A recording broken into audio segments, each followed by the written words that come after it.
So we're going to start off our session today with our first speaker. I think everything is up on stage already. She's ready. So please bear in mind, come on over in front, give her a big round of applause. Dr. Sangeet Kaur. Doc.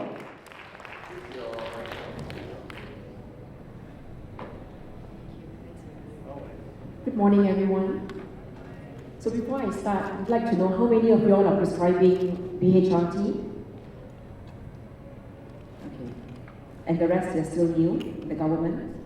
Leaving soon? Okay.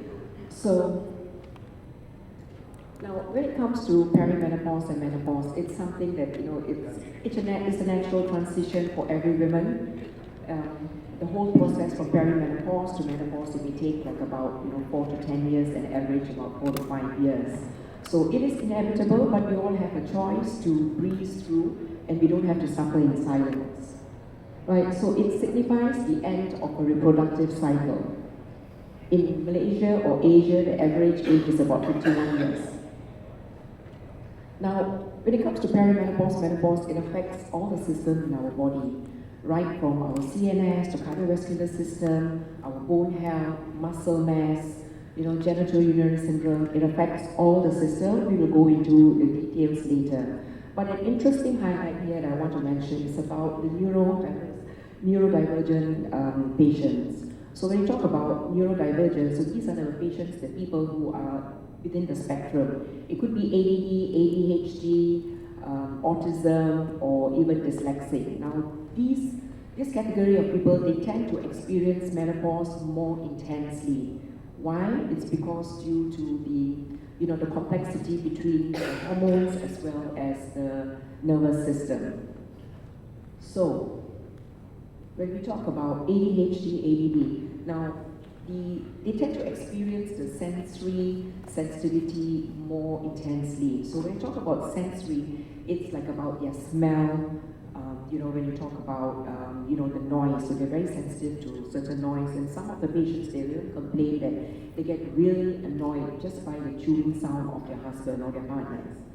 And so when you talk about all the senses, so it could be even, they tend to certain fabrics, the materials that they are using, certain smell when it comes to the food. Now, the other part that is also affected is, when we talk about the executive dysfunction.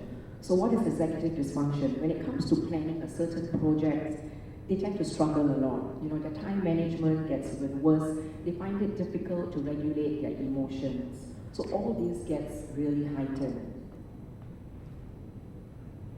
So you can see there's an overlap. Oops, sorry.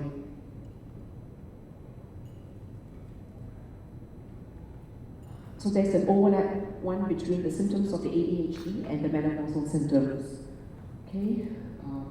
Now, this I think is all the basic you already know. So when you talk about the stages of, the whole menopause is, right from the time you attain menarche, pre-menopause to the time the periods becomes, the cycle becomes irregular. So it's perimenopause. Menopause, basically, there's amenorrhea. The clinical diagnosis is for 1 year, cessation of the period, the menses, and post-menopause, it's the life after that.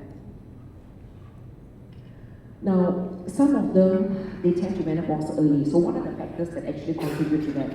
It could be genetic. You need to find out about your mothers, on your maternal side, what age they actually menopause, right? And then a lot of it has got to do with the dietary, the environment, the stress factor.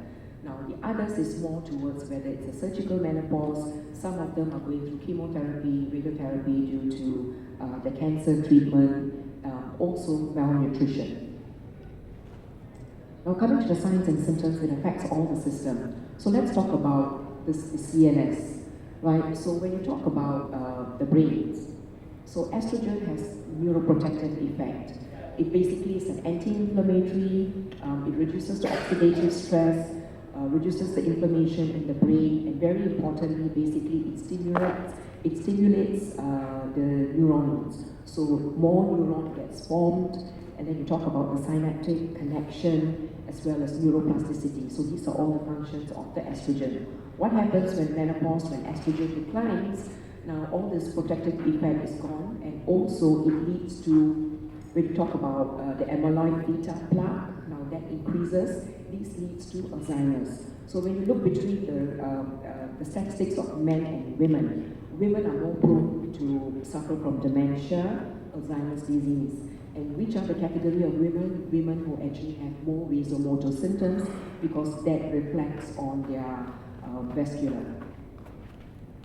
Now, it affects other symptoms, and I'll talk about cardiovascular disease. So it has also protective effect on the heart. Now, when the estrogen is not there, because estrogen, besides being an anti-inflammatory, it reduces, the platelet plaques, therefore reduces all the cardiovascular events of the clotting, whether it's stroke, DVT. It also helps the blood vessels to be more supple. It reduces cholesterol. Right, so it affects all the libido, the menses, genitourinary syndrome. So genitourinary syndrome, it tends to be, the vagina tends to be a bit more dry, thin, it gets more inflamed, and when it comes to the intimacy, that tends to be affected.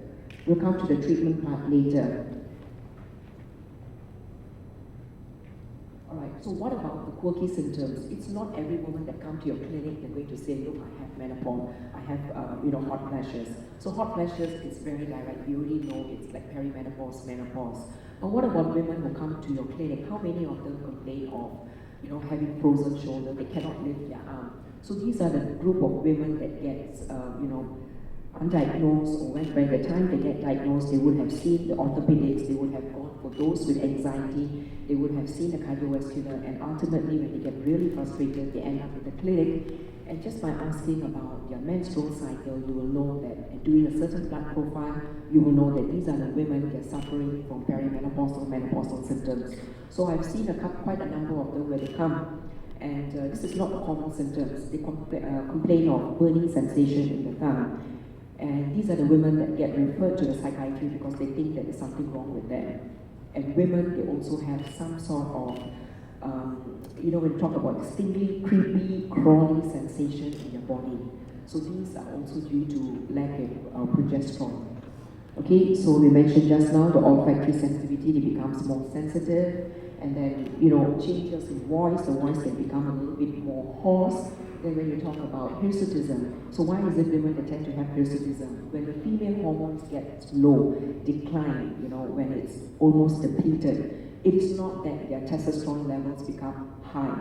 It's just, mainly all it indicates is they become more testosterone dominant. Their levels may still be low, it's just that the female hormones are way lower than the androgens. So all these relate to hirsutism, they can have some changes in the voice. Socially, they become introverted, and of course, they also have the rage, right? The rest are all pretty common, dry eyes, dry vagina, clumsiness is one of those. So let's talk about the statistics, right? So the definition is 12 months, there's no period, average age is about 51, and a lot of them they tend to ask, how many years do I need to, an average, have the symptoms of perimenopause? The answer is about 7 years. Right, it's just an average. Now, a lot of women tend to suffer from brain fog, where their workplace tends to be affected as well. So 45% of women say that all the menopausal symptoms have negatively affected their workplace. Right? So, so these are the statistics. 7 years is the average duration. Now, when we look into this, a lot of it is actually 82% they have memory issues. So once when you tend to have this brain fog memory issue, the productivity decreases, the focus decreases, the mental clarity decreases. Okay, so as I mentioned earlier, all those that come to your clinic will not just be having hot flashes, they will have other symptoms, the quirky, the not so common symptoms, so please pay attention to that.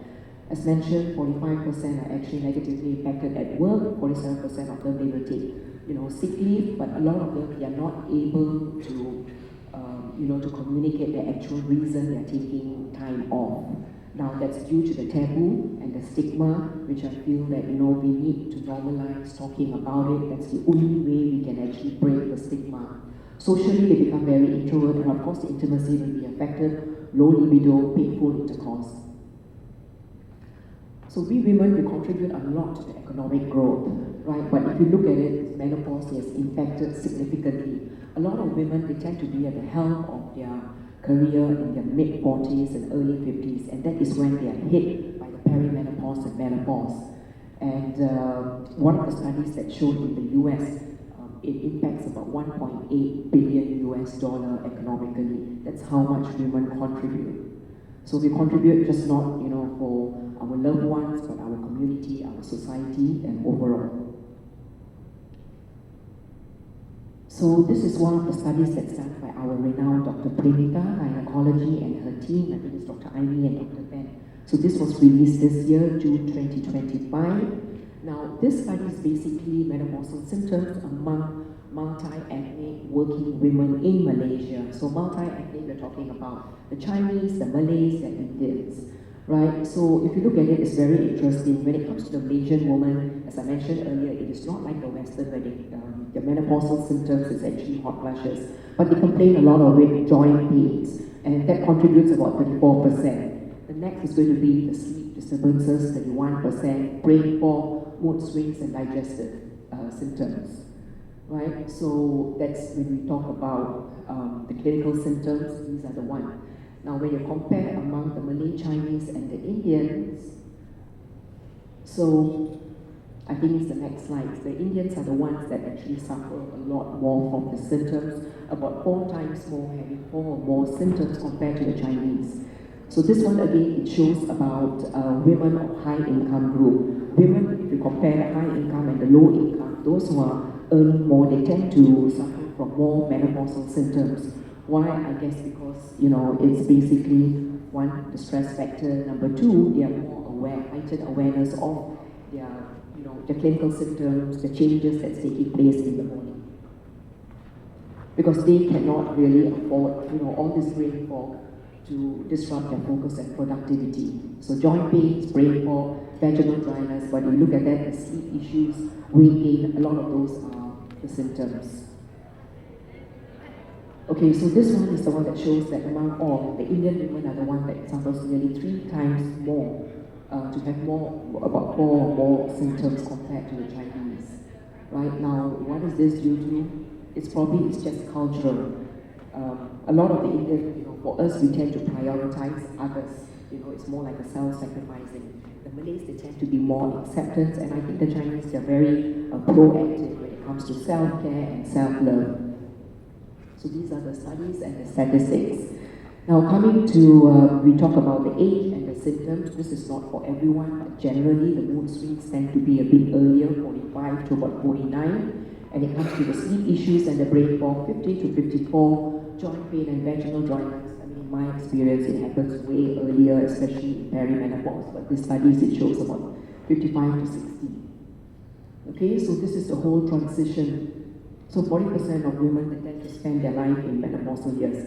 So 40% is very significant. It's about 30 to 40 years of our lives. So menopause and the consequences on health basically affects all the systems. So when you talk about metabolic disorder, now estrogen tends to regulate glucose metabolism and insulin sensitivity. So when that estrogen declines, number 1, obesity. Why obesity? Because it's no longer E2 that is being produced, it's the E1. So the estrone causes inflammation, obesity. When you talk about it, increases the insulin resistance by about 20%. Now that leads to type 2 diabetes and metabolic syndrome. Cardiovascular system, as I mentioned earlier, the estrogen has a protective effect, anti-inflammatory, it helps the blood vessel to be supple, it reduces the platelet aggregate, therefore all the reduces all the clotting events. Now, when the protective effect is not there, it leads to high cholesterol, risk of heart attack. How many percent? More than 50%. Atherosclerosis, hypertension. So studies have shown that more than 60% of women more than 60 years of age, they have hypertension. Now, coming to bone health. Now, there is a balance between the osteoblasts and the osteoclasts. So progesterone stimulates osteoblasts where it's bone formation. And the estrogen, for the homeostasis, it inhibits the osteoclast. The osteoclast is the resorption where the bone breaks down. Now what happens at menopause, this mechanism does not work anymore. It leads to osteopenia, osteoporosis, and the risk factors for fractures, especially the hip joints. The brain health, as I mentioned just now, It has anti-inflammatory property for the brain, it protects the brain, and it regulates the glucose metabolism in the brain, and then the neuronal growth, synaptic connection, and neuroplasticity. Now, when the estrogen declines, it leads to the beta plaque formation, that leads to Alzheimer's. So Alzheimer's is very common among menopausal women, way higher than men. So if you look at it, but this is for more American studies, it's like 78% of women, they tend to have autoimmune disease. So the prevalence of autoimmune disease, heart disease, as well as Alzheimer's increases in menopausal women. So this is the statistics. When we talk about the cardiovascular disease, there are about 50% of menopausal women, they tend to develop cardiovascular disease. Now all these are given by the reference. And hypertension is one, osteopenic osteoporosis, fracture. So these are all the statistics. Yeah, cognitive decline, dementia, Alzheimer's, autoimmune disease. So rheumatoid arthritis, the risk doubles in menopause women. And then we talk about thyroid disorders, where there's Hashimoto's. It also 4 to 5 times more common after menopause. Now a lot of patients who are menopause, they tend to have underactive thyroid or hypothyroid. Okay? So when you talk about the disadvantage, now, if a male patient were to come to your clinic and they complain of, discomfort, chest discomfort, we tend to do all sorts of investigation, but when a woman comes, a lot of them tend to be dismissed. Why? I think one is because it's not that the doctors, we don't care, we do, but sometimes we do not recognize the symptoms. Women don't have that classic typical chest pain, the pain radiating to the left side of the arm. They just tend to be more fatigued than usual. They can feel nauseous. They can just have jaw pains. And sometimes women, when they tend to complain of certain symptoms, we tend to say that, it's just aging, they are very emotional, they're very dramatic. Now, these are the women that they actually don't get diagnosed. Okay, so this again is all the statistics I've already mentioned. As I mentioned just now, postmenopausal women, they receive less medical attention as compared to men. So actually, it's not that the symptoms, when you talk about the tragedy, it's not even the symptoms, it's just that we don't get the support that we need. Studies and all that, basically, they are underfunded when it comes to women, right? But now I guess it's all a lot of the awareness. I think half the battle is won once when we help our patients to gain their understanding, awareness, as well as empowerment, right? So, now coming to the menopausal treatment. So, like overall, the take-home message when it comes to the treatment is always start early. Why early? Immediately once when they're already, whether it's your menopause, the earlier you start, the better, because we're talking about prevention. You want the cardioprotective effect. You want, the hormones to protect the brain before dementia kicks in or Alzheimer's kicks in. So work towards the prevention. Then there's osteopenic osteoporosis. So the American College of OBGYN, the indication of treatment for menopause using hormone therapy. I'm not going to be biased towards BHRT. It could be, it's a choice, it's a discretion between you and your patients. But personally, I'm an advocate for BHRT because I prefer something more natural. So the indication, as I mentioned earlier, is the treatment for vasomotor symptoms. So all the hot flushes, the night sweats, prevention of cardiovascular disease, prevention of osteopenic and osteoporosis, because you want to reduce the fracture risk when the patient falls, and also genitourinary syndrome. So genitourinary syndrome is all the urgency, the frequency, the incontinence, and intimacy issues. So when we start, we always first do no harm. Start low, go slow. Now when you talk about the mode, rather than giving oral estrogen, it's always safe to give the transdermal. Why? Because you want to reduce all those clotting events, the stroke and DVTs, right? So it's something that you and your patient, after assessing, the medical history, the clinical symptoms, doing a blood test, just come to a personalized, tailor-made, because all treatment is actually individualized. There's no one size that fits all, right? Always use low dose, never go high dose. When we talk about low dose, it's always the physiological dose is what is produced by our body naturally. So it helps to reduce, when it comes to vasomotor symptoms, when I talk about the the hormonal treatment, is basically it reduces the vasomotor symptoms by about 75%. Vaginal atrophy, vaginal atrophy, you can use the local creams where there is DHEA that is 6% and E3 that is 1%. So it helps to restore the vaginal, the elasticity, and the walls become thicker. Right, so we already mentioned just now about prevention of osteoporosis, and then the sleep. When it comes to treatment of sleep, it's always giving oral micronized progesterone is very safe, right? And the advantage is when we give the oral, it goes to the liver, the progesterone gets converted to allopregnanolone. So that helps the patient to sleep better compared to transdermal progesterone. So you just have to go through, just weigh all the pros and the cons, the benefits that outweighs the risk. So for me, when it comes to patients with family history, to be safer, I tend to go with a different ratio, 50-50, where 50%, so for example, is 0.5 E2 and 0.5 E3, and I give them a low dose. Okay, so when to start, timing is very important. Always start within the first 10 years of menopause. The earlier, the better, or before 60. Okay? So when you talk about the current guidelines, best to start within the first 10 years menopause, under 60 years. The lower the dose, the better. And then when you talk about the route, the transdermal is always better. Transdermal or vaginal preparation. So we talk about bioidentical hormone restoration therapy. It's basically, when we talk about bioidentical, it's isomolecular. The hormones that is given, that is prescribed, it's similar to what is produced by our body, right? There's no additional like hydrogen atoms or carbon atoms. It's quite similar. And the base is actually diosgenin, which is derived from soy and yam. Okay, so now is it legal? It's legal, yes, as long as it is compounded. Now we need the prescription. Prescription is essential. It's very tailor-made, and it has to be prescribed, compounded by a compounding pharmacy that is registered and regulated by MOH. Okay. So this is just, we talk about the chemical structure. This is like our hormones that's produce progesterone by the body. This is the bioidentical. So if you look at the molecular structure, it's similar. And it's also better binding to the cell receptors. Okay, I've got 3 more minutes to go. The benefits of BHRT, it's natural compatibility, better bind to the receptors.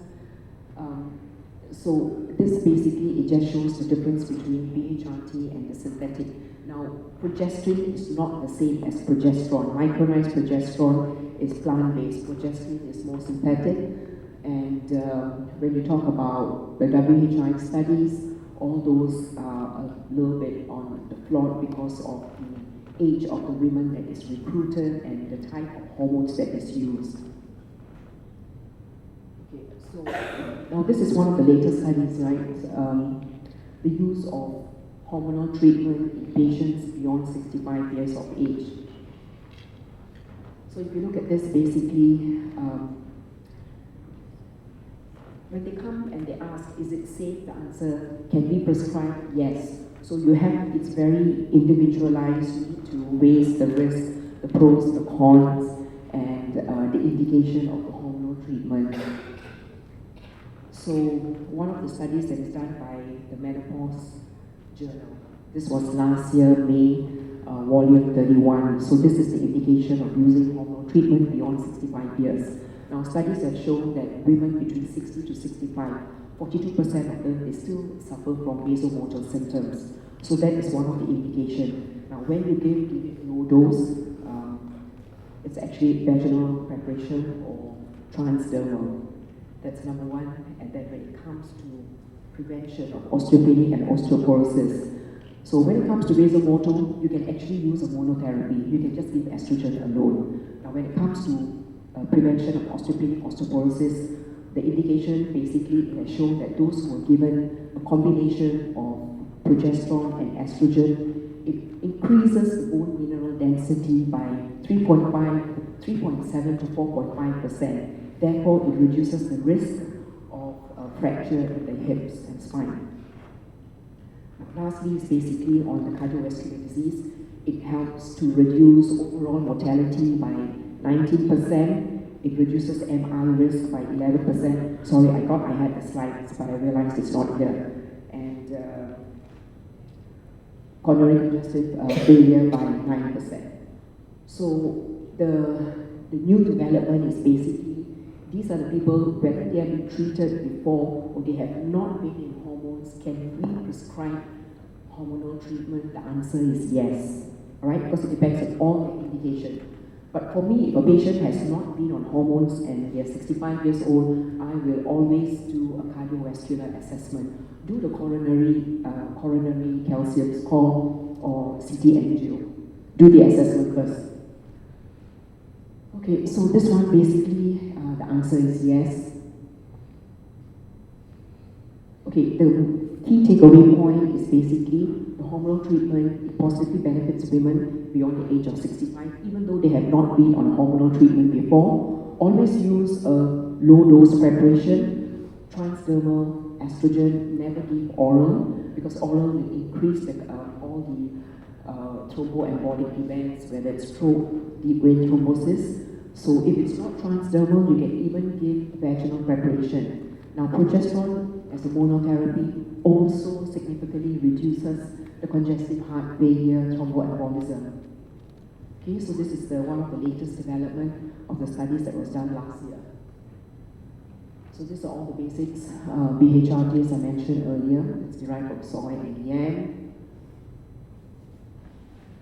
Just walk through your patient. Always come up with a health goal once you have already assessed them clinically, you have gone through the detailed medical history, the risk factor, family history. Just come up with a health goal. So prescribe whenever we start.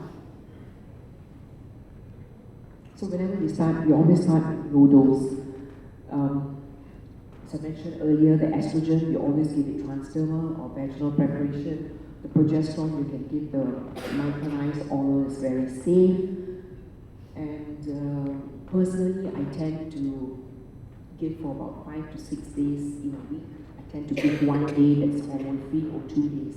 So for example, Monday to Friday, Saturday, Sunday off. So in a month of 30 days, the patient would be 20 days of hormones and 10 days off. Majority of them, 90% of them, they feel really good. So there's no need to give them more than 5 days. However, some of them, as the menopause advances, they tend to feel not so good. Then I tend to give about 6 days out of 7. Now, this training can be done if you all are interested. You just need to approach disruptive doctors. We do training on how to prescribe. So this is one of my patients, a 53-year-old lady came in complaining of significant joint pains, hot flashes, and she was just diagnosed ADHD. I've had quite a number of patients diagnosed with ADHD at this age. So when you look at it, the progesterone was hardly, it's very low. The estrogen was also very low. The testosterone was literally not present. And I just gave her a very low dose transdermal bias. When I say bias, it's basically E2, E3, 0.5, 0.5. Testosterone I increase because the neurodivergent, there's some study shows that those who are neurodivergent, it's good to give them testosterone. That's due to the lacking in testosterone. So I just gave 2 milligrams, and that's quite a low dose, right? And oral progesterone 150 from Monday to this one is till Saturday. She came back feeling very good. And we did a blood test about 8 months. Normally, when you do a blood test, you can repeat after 3 months, but she was traveling a lot. So when she came back, I managed to do the levels have increased and not significantly high. So this is a very low dose that I had given, but significantly it improved her quality of life. Okay, so no more hot flashes, joint pains, and ADHD symptoms improved. She was able to function. With this, I end my talk. Thank you. Any questions? Ladies and gentlemen, please give a big round of applause. Dr. Sangeet, any questions from the floor? Well, questions are on the floor are being prepared. Slido. We also have it on screen. if you have your handphones out with you, you can just scan the QR code here and your questions will pop up on screen, so you can get your handphone ready. But before that, anyone else have questions for Dr. from the floor? Anybody? Going once? No? How about on screen, anyone else? I see some people reaching out for their headphones and scanning. I'll give you time to type in your questions.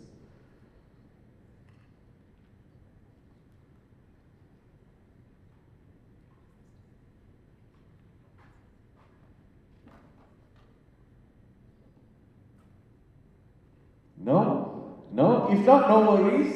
Dr. Sangeet will be around at Hall 1, Hall 2, and also at the convention area. Thank you so much, Doctor. Give a big round of applause, ladies and gentlemen.